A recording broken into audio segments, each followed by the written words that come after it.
তিস্তা প্রকল্পের দিকে নজর আছে ভারত এবং চীনের। দুই দেশই এই মহাপরিকল্পনা বাস্তবায়নে আগ্রহী। বিশেষজ্ঞরা বলছেন, প্রকল্পটি নিয়ে কারোর সাথে প্রতিদ্বন্দ্বিতা নয়, আবার কারোর প্রতি ঝুঁকে পড়াও ঠিক হবে না। জাতীয় স্বার্থকে প্রাধান্য দিয়ে যাদের সক্ষমতা আছে তাদেরই প্রকল্প বাস্তবায়ন করা উচিত। শুষ্ক মৌসুমে পানি পাওয়াই যেন দুষ্কর এই তিস্তায়, অথচ বর্ষায় ভারত গজলডোবা বাঁধ খুলে দিলেই তলিয়ে যায় বাংলাদেশ। এ নিয়ে বছরের পর বছর হয়েছে আলোচনা, তবে এখনো পর্যন্ত দিল্লির সাথে করা যায়নি চুক্তি। সম্প্রতি তিস্তা ঘিরে বাংলাদেশ সরকারের যে মহাপরিকল্পনা তা বাস্তবায়নে আগ্রহ দেখিয়েছে ভারত চীন দুদেশই।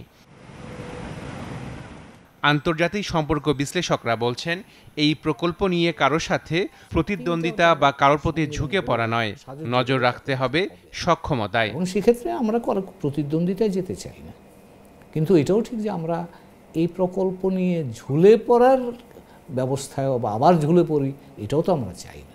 এই ধরনের বড় প্রকল্প করা যারাই করতে চান তাদের সে অভিজ্ঞতা আছে কিনা, আর্থিক সামর্থ্য আছে কিনা, আমরা যেভাবে করতে চাই সেভাবে তারা করতে রাজি কিনা, এই বিষয়গুলো মনে রাখতে হবে। এখানে কিন্তু ভারত শুধু বাংলাদেশের বিষয়টা বলেছে এখানে, কিন্তু তিস্তা প্রকল্প করতে গেলে কিন্তু আপনার পানির বিষয়টা তো আছে, কারণ পানি তো উজান থেকে আসে।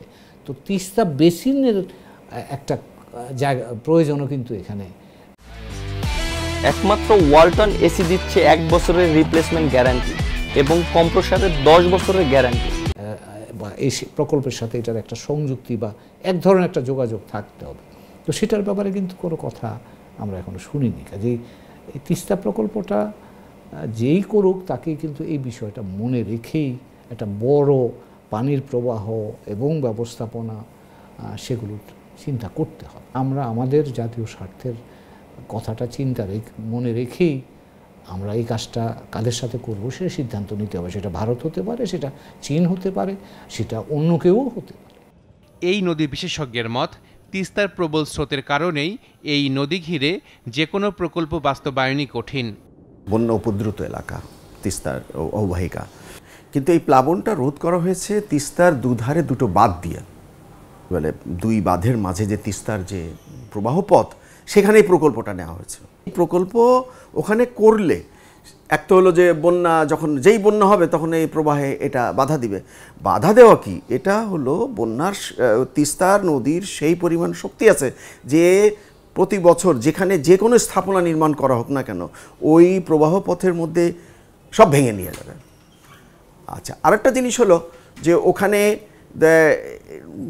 নদীর যে মূল প্রবাহ পথ সেখান দিয়ে এটা খনন করে এটা একটা গভীর করার একটা প্রকল্প এখানে কথা আছে।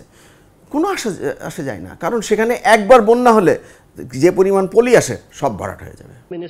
সম্প্রতি বাংলাদেশের প্রধানমন্ত্রীর ভারত সফরের পর যৌথ বিবৃতিতে বলা হয়, তিস্তার ব্যবস্থাপনা বিষয়ে দেশটির একটি কারিগরি দল বাংলাদেশে আসবে।